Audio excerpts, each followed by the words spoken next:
नमस्कार दोस्तों।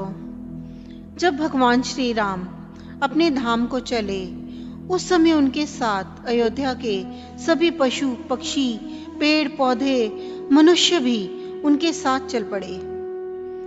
उन मनुष्यों में सीता जी की निंदा करने वाला धोबी भी साथ में था। भगवान ने उस धोबी का हाथ अपने हाथ में पकड़ रखा था और उनको अपने साथ लिए चल रहे थे। जिसने भगवान को जाते देखा वे सब भगवान के साथ चल पड़े। कहते हैं कि वहां के पर्वत भी उनके साथ चल पड़े। सभी पशु पक्षी पेड़ पौधे पर्वत और मनुष्यों ने जब साकेत धाम में प्रवेश होना चाहा तब साकेत का द्वार खुल गया। पर जैसे ही उस निंदनीय धोबी ने प्रवेश करना चाहा तो द्वार बंद हो गया। साकेत द्वार ने भगवान से कहा, महाराज आप भले ही इनका हाथ पकड़ लें, पर ये जगत जननी माता श्री सीता जी की निंदा कर चुका है, इसलिए इतना बड़ा पापी है कि मेरे द्वार से साकेत में प्रवेश नहीं कर सकता। जिस समय भगवान सबको लेकर साकेत जा रहे थे उस समय सभी देवी देवता आकाश मार्ग से देख रहे थे कि माता सीता जी की निंदा करने वाले पापी धोबी को भगवान कहाँ भेजते हैं। भगवान ने द्वार बंद होते ही इधर उधर देखा तो ब्रह्मा जी ने सोचा कि कहीं भगवान इस पापी को मेरे ब्रह्मलोक में ना भेज दें। वे हाथ हिला हिलाकर कहने लगे, महाराज इस पापी के लिए मेरे ब्रह्मलोक में कोई स्थान नहीं है। इंद्र ने सोचा कि कहीं मेरे इंद्रलोक में ना भेज दें। इंद्र भी घबराए, वे भी हाथ हिला हिलाकर कहने लगे, महाराज इस पापी को मेरे इंद्रलोक में भी कोई जगह नहीं है।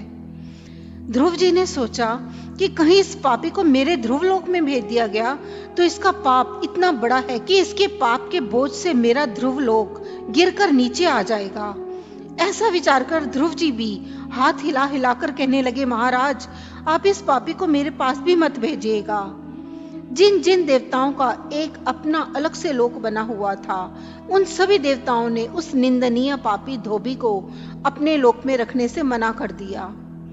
भगवान खड़े खड़े मुस्कुराते हुए सबका चेहरा देख रहे हैं पर कुछ बोलते नहीं।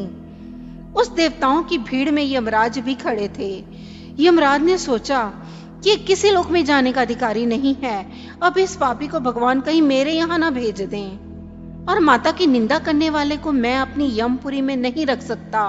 वे घबराकर उतावली वाणी से बोले, महाराज ये इतना बड़ा पापी है कि इसके लिए मेरी यमपुरी में भी कोई जगह नहीं है।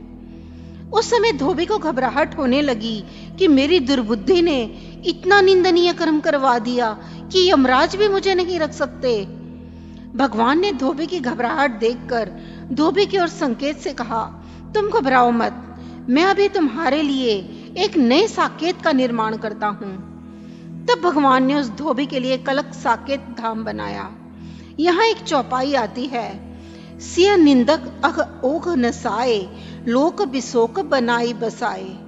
ऐसा अनुभव होता है कि आज भी वो धोबी अकेला ही उस साकेत में पड़ा है जहां ना कोई देवता है ना भगवान, ना वो किसी को देख सकता है और ना उसको कोई देख सकता है। दोस्तों तात्पर्य यह है कि भगवान अथवा किसी भी देवी देवता की निंदा करने वालों के लिए कहीं कोई स्थान नहीं है। अगर आपको आज का ये प्रसंग पसंद आया हो तो इसे लाइक कीजिए, शेयर कीजिए, चैनल को सब्सक्राइब कर दें। नमस्कार।